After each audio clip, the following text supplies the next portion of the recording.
শংকৰ সৰ্বগুণাকৰ যা কেৰি নাহি কেও পাম তুহাৰী চৰণে কো ৰেণু শতকৌটি বাৰ এক কৰহু প্ৰণাম বাৰ এক কৰহু প্ৰণাম।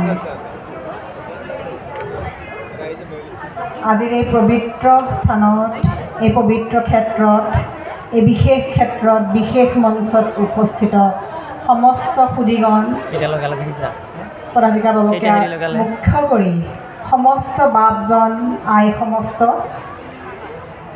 দূৰ দূৰণিৰ গাঁৱৰ পৰা আহি উপস্থিত হোৱা প্ৰতিজন ভক্তপ্ৰাণ, অসমৰ ৰাজনীতিৰ জগতখনৰ লগত জড়িত মঞ্চত উপস্থিত ৰাইজৰ প্ৰতিনিধিসকল, আজিৰ এই স্থানত উপস্থিত যুৱ শক্তি আৰু লগতে শিশুসকল, সকলোলৈকে মোৰ সশ্ৰদ্ধ প্ৰণিপাত জনাই মই মোৰ নিৰ্দিষ্ট বক্তাৰ ভাষণ আৰম্ভ কৰিবলৈ ওলাইছোঁ। যিহেতু মোক সুদূৰ দিল্লীৰ পৰা মাতি অনা হৈছে দুআষাৰ ক'বলৈ, এইখিনি কথা কওঁতে মোৰ অনেক ভুল ভ্ৰান্তি হ'ব পাৰে। মই জানো মোৰ ভুল ভ্ৰান্তি হ'লে একো ডাঙৰ কথা নহয়, সেয়া হ'ব ক্ষমনীয়। অক্ষমনীয় হ'ব যদিহে মোৰ কথাত সামান্যতমো তিল মানুহ ধনিষ্ঠা মানুহ অহংভাৱ প্ৰকাশ পায়। মোক চিনাকি কৰি দিওঁতে কৈছে যে মই নাৰায়ণপুৰৰ জীয়ৰী, লখিমপুৰৰ জীয়ৰী, মই সম্পূৰ্ণ বৈষ্ণৱ পৰিৱেশত, শংকৰ সংঘ পৰিৱেশত মই ডাঙৰ হৈছোঁ। একেবাৰে শিশু অৱস্থাৰ পৰা মোক শিকোৱা হৈছে যে অহংকাৰতকৈ ডাঙৰ পাপ নাই। মই শব্দৰ ব্যৱহাৰ নকৰিবা, আমি বুলি ক'বা, আমাৰ বুলি ক'বা, মই মোৰ এই অহংভাৱৰ সৃষ্টি কৰে। যদিহে মোৰ কোৱাখিনিৰ মাজত ভুলবশতঃ আপোনালোকে ধৰি লয় যে মই মোৰ কথা কৈছোঁ, মই তাৰ বাবে আগতীয়াকৈ ক্ষমাপ্ৰাৰ্থী। কাৰণ মই যিখিনি কথা ক'বলৈ যুগুতাই আনিছোঁ তাত হয়তো কথা প্ৰসংগত মোৰ নিজৰ কথাও অকণমান ওলাব পাৰে। মোৰ মাতৃদেৱীয়ে মোক শিকাইছিল একেবাৰে সৰুৰ পৰা। মায়ে কৈছিল যে ভগৱন্ত বস্তুৱে তোমাক যেতিয়া দিব, তোমাক সমস্ত দিব, নাম যশ গুণ শিক্ষা সকলো দিব। তুমি সামান্য মনুষ্য, তোমাৰ মাত্ৰ দুখন হাত, এই দুখন হাতেৰে তুমি কিমান সামৰিবা। কিন্তু যদি তোমাৰ সামান্যতম অহংকাৰ হয়, সেই প্ৰভু ভগৱন্ত চাৰিখন হাত আছে, চাৰিখন হাতেৰে তোমাৰ পৰা সকলো আজৰি নিব। তুমি সামান্য দুখন হাতেৰে কিমান ধৰি ৰাখিবা, তোমাৰ একোৱেই নাথাকিব। শিখৰত যদি আহৰণ কৰা, শিখৰৰ পৰা নামনি লৈ তললৈ সৰি পৰিবলৈ অলপমান সময় নালাগিব। সেই শিক্ষাক সৰুগত কৰি মই আগবাঢ়িছোঁ। মই ক'বলৈ নাযাওঁ যে মই খুব ডাঙৰ কিবা সফলতা লাভ কৰিছোঁ, সেইটো মই কেতিয়াও নকওঁ। কিন্তু এই সমস্ত সুধীগণ সজ্জন যিদৰে প্ৰতিনিধিত্ব স্বৰূপ লোক, তেওঁলোকৰ আগত মই তেনেই সামান্য, তথাপি ময়ো এক ধৰণে প্ৰতিনিধিত্ব কৰোঁ। কাৰণ মই দিল্লীত থাকোঁ, মই অসমক প্ৰতিনিধিত্ব কৰিবলৈ আটাইতকৈ ভাল পাওঁ। মই আৰম্ভ কৰিছোঁ এইখিনি কথাৰে। আৰু যেতিয়া মই ডাঙৰ হৈ কবিৰ পৰিচয় পঢ়িছিলোঁ, সন্ত কবিৰে কৈছিলে যে থোড়ি ভগতি বহু অহংকাৰা, এছা ভগতা মিলে জগত অপাৰা। অকণমান মাত্ৰ ভক্তি, থোড়ি ভগতি বহু অহংকাৰা, এছা ভগতা, এনেকুৱা ভকত বহু পোৱা যায়। মই সেইসকল ভকতৰ মাজৰে এজন হ'ব নোখোজোঁ। এই যে মই আজি দুআষাৰ ক'বলৈ সুযোগ পাইছোঁ, সেয়া মোৰ কাৰণে আশীষ নিৰ্মালী স্বৰূপ। মই ইতিমধ্যে কৈছোঁ যে কথা প্ৰসংগত হয়তো মোৰ কথা সামান্য কোৱা যাব পাৰে বা ক'বলৈ মই অকণমান বাধ্য হ'ম। যিহেতু মই দিল্লী বিশ্ববিদ্যালয়ত যোৱা প্ৰায় 2 দশক ধৰি পঢ়ুৱাই আহিছোঁ, তাত মই এটা কথা লক্ষ্য কৰিছিলোঁ যে যাক ফাদাৰ অফ ফ'কল'ৰ বুলি কোৱা হয়, ৰিচাৰ্ড মাৰ্চাৰ দৰ্শন, RM দৰ্শন বুলি জনা যায়। RM দৰ্শনে যেতিয়া ফ'কল'ৰ ষ্টাডিজৰ কথা কয়, লোককলাৰ কথা কয়, সমস্ত লোক জীৱনক, সমাজ জীৱনক 4টা ভাগত ভাগ কৰি আলোচনা আগবঢ়ায়। আপোনালোকে হয়তো ভাবিছে যে শংকৰ সংঘৰ অধিৱেশন এক ধৰণৰ আধ্যাত্মিক ধৰ্মালোচনী সভা, আৰু মই মোৰ কথাবোৰ আৰম্ভ কৰিছোঁ লোককলাৰ কথাৰে।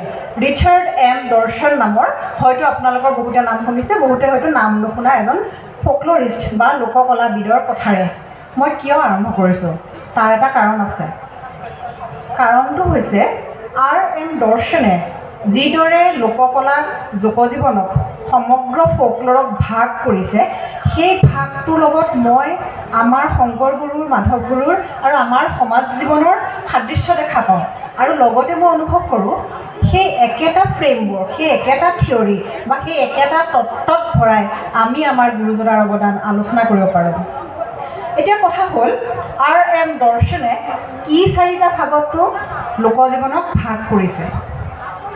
সেই 4টা ভাগ হৈছে প্ৰথমতে মেটেৰিয়েল কালচাৰ বা ভৌতিক সংস্কৃতি, তাতকৈ আগতে তেওঁ কৈছিলে অৰেল লিটাৰেচাৰ বা মৌখিক সাহিত্য, পাৰফৰ্মিং ফ'ক আৰ্ট পৰিৱেশ কলা আৰু ছ'চিয়েল ফ'ক কাষ্টমছ সামাজিক ৰীতি নীতি। এতিয়া নিশ্চয় আপোনালোকে অকণমান বুজি পাইছে R.M. দৰ্শনৰ কথা মই কিয় আৰম্ভ কৰিছিলোঁ।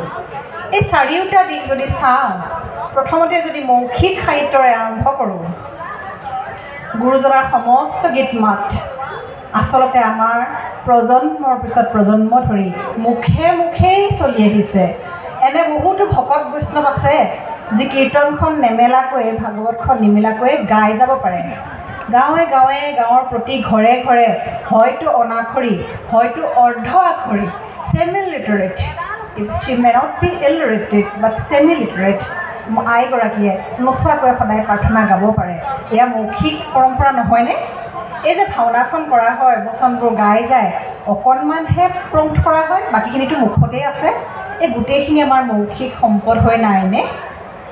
হয়, লিখিত সাহিত্যৰ অৱদানো নিশ্চয় আছে। এই বিষয়লৈ মই আহিম, মাত্ৰ উনুকিয়াহে গ'লোঁ। আপোনালোকে নিজৰ মতে নিজেই ভাবি মনতে ভাবি এই মৌখিক সাহিত্য বা R.M. দৰ্শনে কোৱা অৰেল লিটাৰেচাৰ, যিটো বৰ্তমান লোককলাত অৰেল ট্ৰেডিশ্যন আখ্যা দিয়া হয়, তাত আপোনালোকে নিজ মনে অন্তৰ্ভুক্ত কৰি কৰি গৈ থাকিব পাৰে। আপোনালোকে ক'ব পাৰে বৰগীতৰ কথা, আপোনালোকে ক'ব পাৰে ভটিমাৰ কথা, আপোনালোকে ক'ব পাৰে নাটসমূহৰ কথা, যিকোনো কথাই আপোনালোকে এই ভাগটোত ভগাই ল'ব পাৰে। ভটিমা বুলি কওঁতে মনত পৰিলে, এই যে মই মোৰ কথাখিনি আৰম্ভ কৰোঁতেই জয় গুৰু শংকৰ সৰ্বগুণাকৰ যা কেৰি নাহিকে উপামেৰে আৰম্ভ কৰিলোঁ। এই সকলোৱে জনা কথা, নতুন একো নাই যে এই 4বিধ যি আমাৰ ভটিমা আছে, নাট ভটিমা, গুৰু ভটিমা, ৰাজ ভটিমা, দেৱ ভটিমা, তাৰে মাজত এইটো গুৰু ভটিমা। আৰু এই গুৰু ভটিমাটোৰ স্ৰষ্টা আছিলে মাধৱ গুৰু। মাধৱ গুৰুৱে কৈছিলে যে জয় গুৰু শংকৰ বুলি।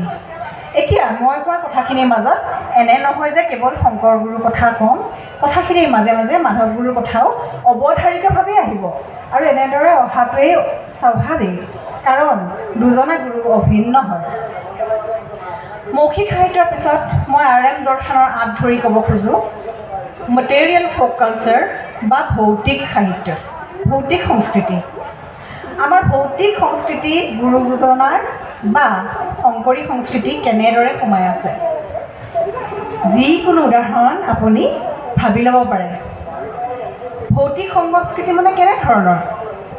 এই যে নামঘৰটো, এজনে ইতিমধ্যে কৈ গৈছে যে নামঘৰ আমাৰ গ্ৰাম্য শিক্ষানুষ্ঠানৰ দৰে, নামঘৰ আমাৰ শিক্ষাৰ প্ৰথম কঠীয়াতলী।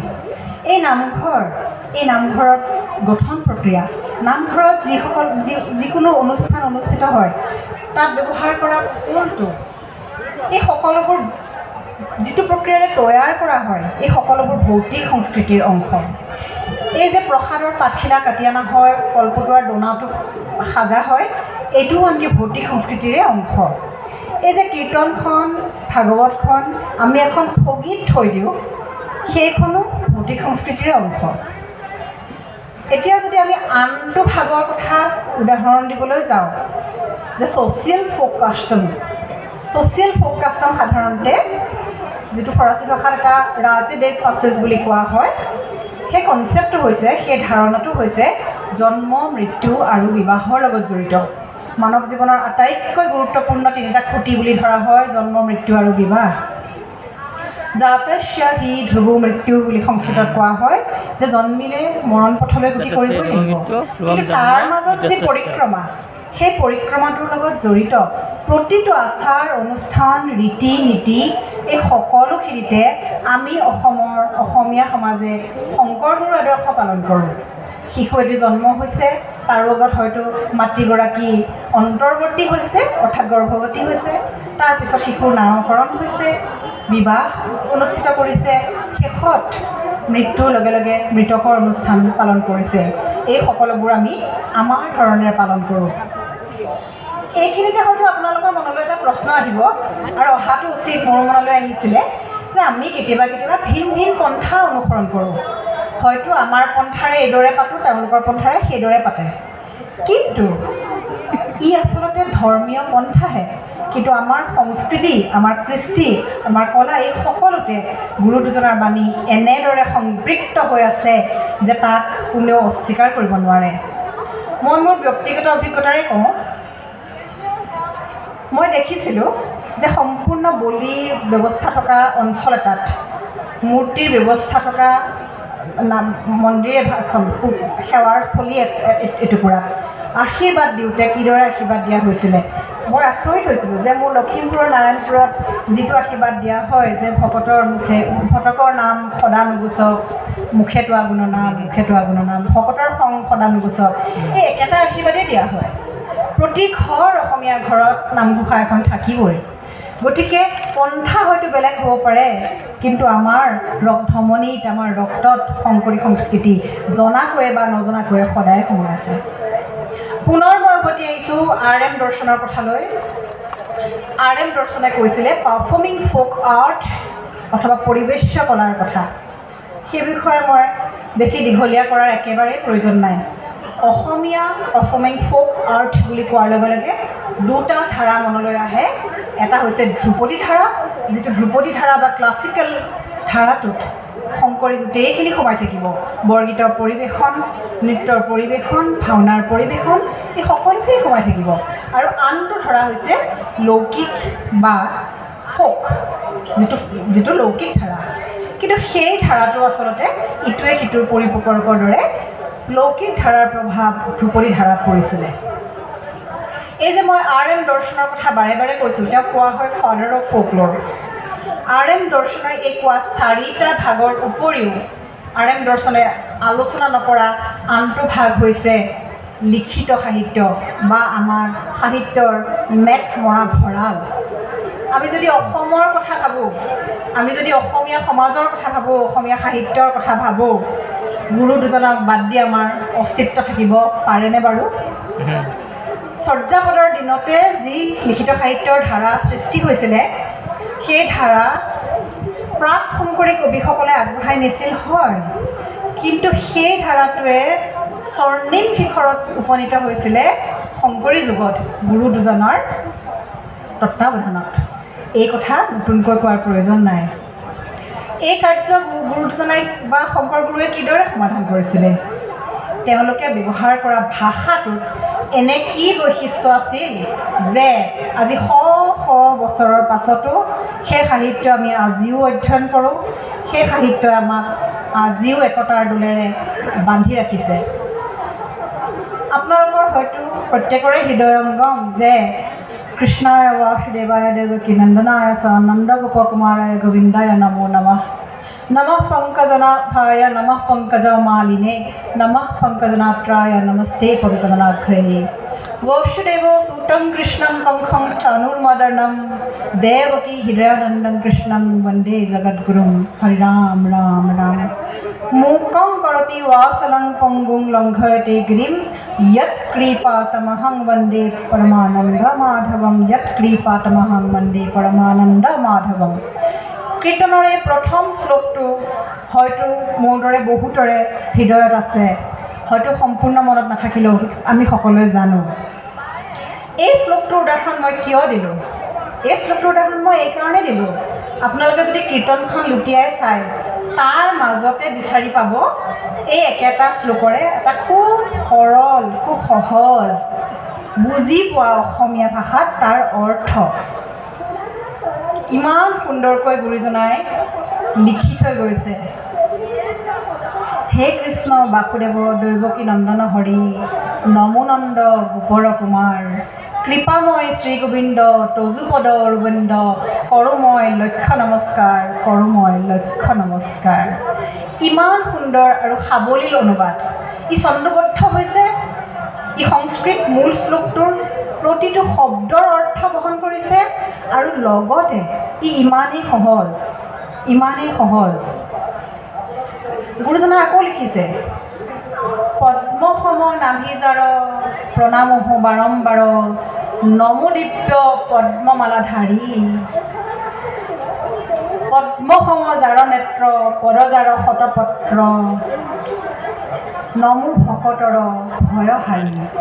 এই যে শ্লোকটো নমঃ পংকজনাভায়ে নমঃ পংকজমালিনে, এই জটিল শ্লোকটো ইমান সহজকৈ বুজাই দিব পাৰিছিল গুৰুজনাই আজিৰ পৰা শ বছৰৰ আগতে। আৰু এই শ্লোকটো বেলেগকৈ আৰু তাৰ মানে কি বুজাই দিব নালাগে যে কৰোঁ মই লক্ষ নমস্কাৰ, কৰোঁ মই কোটি নমস্কাৰ। এইটো আমাৰে ভাষা, এই যিটো ভাষা আমি আজিও কৈ আহিছোঁ।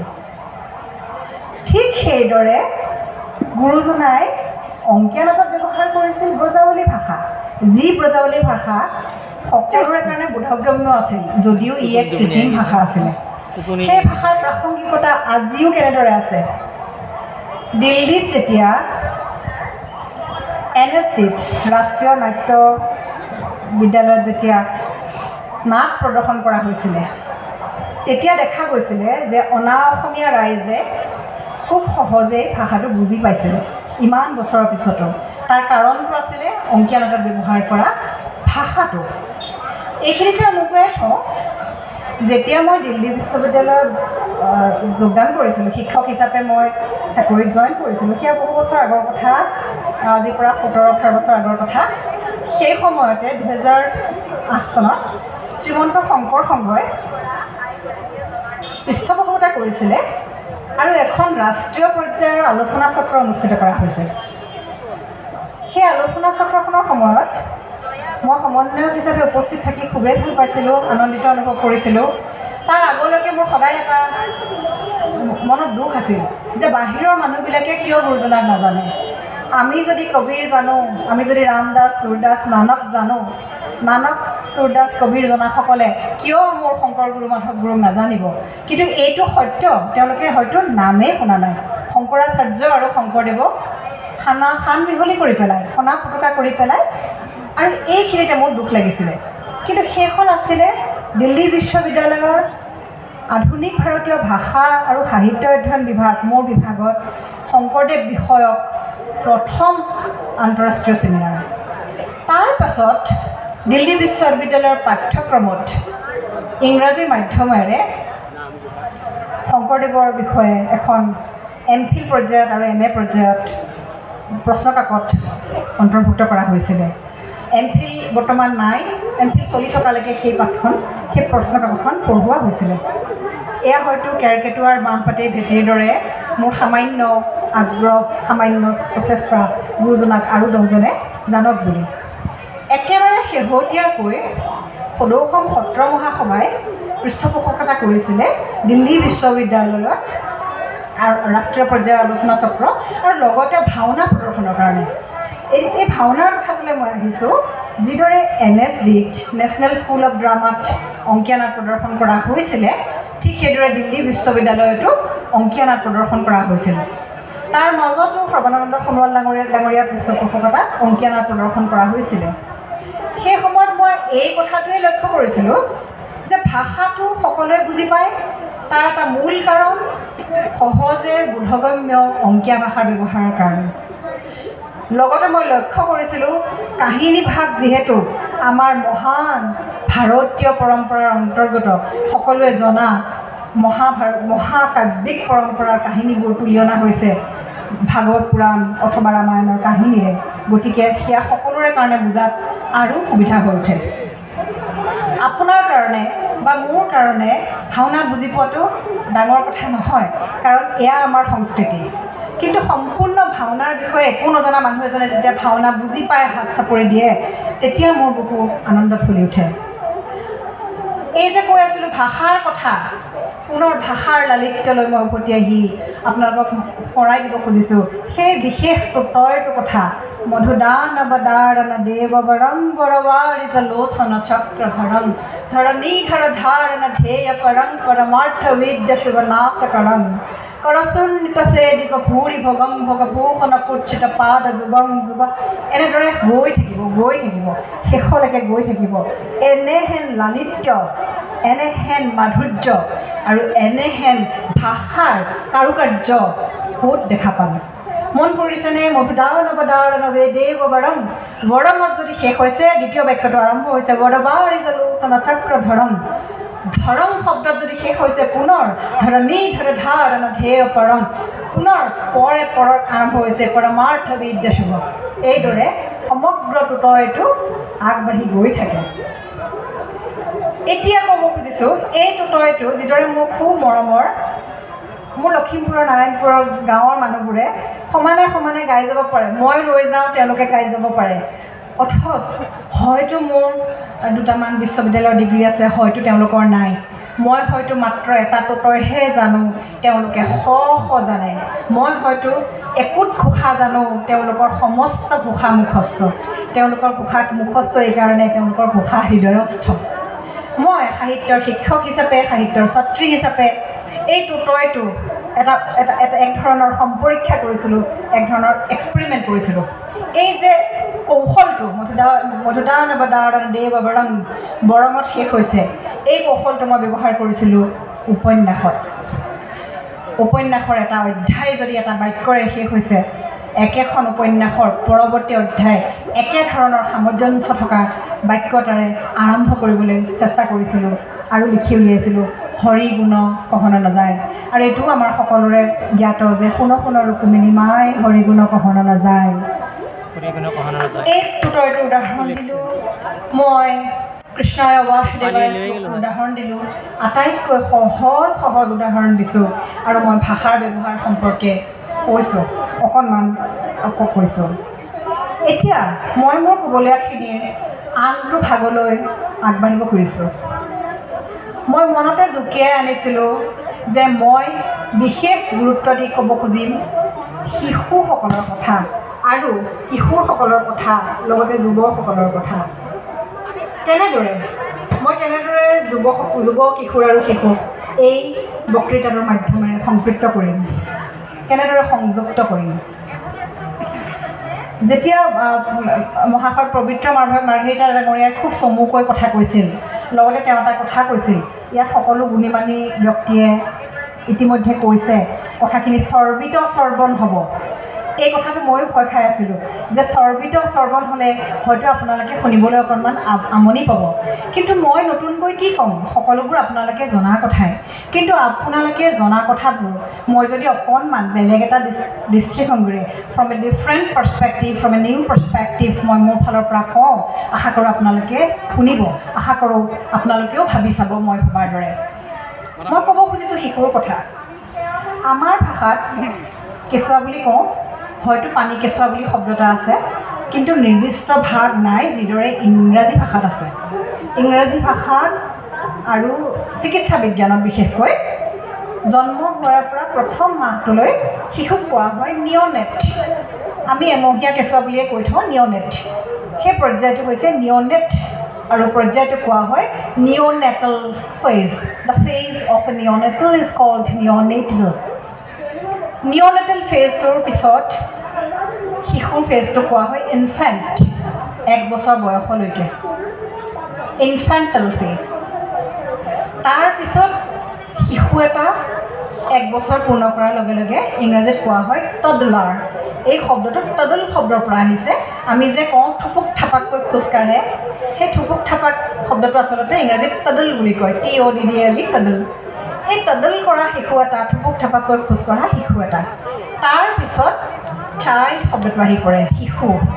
আৰু আমাৰ ভাষাত যিহেতু ইমান বেছি নিৰ্দিষ্ট কৰি বেলেগ বেলেগ শব্দ নাই, আমি শৈশৱ বুলি কওঁ, পৌগণ্ডকাল বুলি কওঁ, শিশু বুলি কওঁ, আৰু মই ইতিমধ্যে ক'লোঁ যে একেবাৰে সৰু কেঁচুৱাৰ কাৰণে পানী কেঁচুৱা শব্দটো কওঁ, কিন্তু আমি গোটেইখিনি সামৰি লওঁ। এতিয়া কথা হ'ল এই কথাখিনি মই কিয় টানি আনিছোঁ, কিয় মই এই কথাটো উল্লেখ কৰিছোঁ। এই কথাটো মই এইকাৰণে উল্লেখ কৰিছোঁ, আচলতে শিশুক শিক্ষিত কৰিবৰ কাৰণে, শিশুক সংস্কৃত কৰি তুলিবৰ কাৰণে মই বিশ্বাস কৰোঁ আৰু আধুনিক বিজ্ঞানে কয় যে এই প্ৰক্ৰিয়া আচলতে নিয়নেটেল নহয়, তাতকৈও আগৰ অৱস্থাৰ পৰা আৰম্ভ হয়। তাতকৈ আগৰ অৱস্থাটো কি? আগৰ অৱস্থাটো হৈছে যেতিয়া শিশু এটি মাতৃগৰ্ভত থাকে। আমি সকলোৱে জানো কিদৰে উত্তৰাৰ গৰ্ভত থাকোঁতে অভিমন্যুই শিকি পেলাইছিল সপ্তৰথীয়ে সাজি তোলা সেই বেহু চক্ৰব্যূহ ভেদ কৰাৰ কৌশল। আমি সেই কাহিনীৰ সৈতে আমি জ্ঞাত। সেই মহাকাব্যিক কাহিনীক আজি বিজ্ঞানে মানি লৈছে যে হয়, শিশু এটা গৰ্ভাৱস্থাত থকাৰ পৰাই শিক্ষিত সুসংস্কৃত কৰি তোলাৰ পৰিক্ৰমা আৰম্ভ হয়। মই নিজে এগৰাকী মহিলা হিচাপে, মই নিজে এগৰাকী নাৰী হিচাপে আৰু বিশেষকৈ মই নিজে এগৰাকী মাতৃ হিচাপে মই ভাবোঁ, মই বিশ্বাস কৰোঁ, মোৰ দৃঢ় বিশ্বাস যে মোৰ শিশুটো সংস্কৃতিবান হৈ উঠিব যদিহে গৰ্ভাৱস্থাৰ পৰাই মই সৎ চিন্তা কৰোঁ, মই ভাল কথা ভাবোঁ, মই পজিটিভ ৱাইব, মই সম্পূৰ্ণ পজিটিভ হৈ থাকোঁ। এইখিনিতে আকৌ এবাৰ কওঁ, মই কথাখিনি আঁত ধৰি আনি মই ক'ব চেষ্টা কৰিম কিদৰে কথাবোৰ জড়িত হৈ আছে। শিশুৰ কথা ক'লে আহি পৰে নিচুকনি গীতৰ কথা। আমি অসমীয়াত নিচুকনি গীত বুলি কওঁ, বাংলাত ঘুমপাৰানো গীত বুলি কয়, গাৰো ভাষাত ডিংডিঙা বুলি কয়, খাচী ভাষাত কোৱা হয় জিংৰৈ ৱাই কাইনাহ থিয়াহ। মোৰ হয়তো উচ্চাৰণটো অকণমান ভুল হৈছে, কিন্তু খাচী ভাষাত কোৱা হয় জিংৰৈ বা। ঠিক একেদৰে ভাৰতীয় ভাষালৈ যদি চাওঁ, গুজৰাটীত কোৱা হয় হাল্লাৰাডু। হাল্লা মানে দোলনা, দোলনা জুলাই জুলাই যিটো গীত গোৱা হয় সেইটো হৈছে নিচুকনি গীত। তামিলত কোৱা হয় পাল্লাট্টে, মালায়ালামত কোৱা হয় থাৰাটে পাট্টে, তেলেগুত কোৱা হয় জলাপাট্টা। এই বিভিন্ন শব্দৰে নিচুকনি গীতক বুজোৱা হয়। এতিয়া শ্ৰীমন্ত শংকৰ সংঘৰ এই অধিৱেশনত আহি মই নিচুকনি গীতৰ কথা কিয় টানি আনিছোঁ, কিয় মই নিচুকনি গীতৰ কথা আপোনালোকৰ আগত কৈছোঁ, আছে সম্পৰ্ক আছে কাৰণেই মই ক'বলৈ ওলাইছোঁ। গাব মই নাজানো, মোৰ নিজৰ অকণমানিটোক মই কোলাত লৈ ভাবিছিলোঁ মই এতিয়া কেনেকৈ নিচুকনি গীত গাব নজনা। ছবি মই আঁকো, কিন্তু মই গান গাব নাজানো। মই লিখা মেলা কৰোঁ, মই পঢ়োঁ আৰু পঢ়ুৱাওঁ, কিন্তু মই নাচিব আৰু গাব নাজানো। গাব নজনা মাকজনী অকণমানি কেঁচুৱাটি কেনেকৈ নিচুকাম। মই কি কৰিছিলোঁ জানেনে? মই ঘোষা গাবলৈ আৰম্ভ কৰিছিলোঁ। যি সামান্য ঘোষা জানো মই সেই সামান্য ঘোষা গাই শুনাইছিলোঁ। মই যি এটা কাহিনী জানো, গ্ৰাহক গজেন্দ্ৰৰ আখ্যান বুজাই নুবুজাই মোৰ কণমানিটিটোক শুনাইছিলোঁ।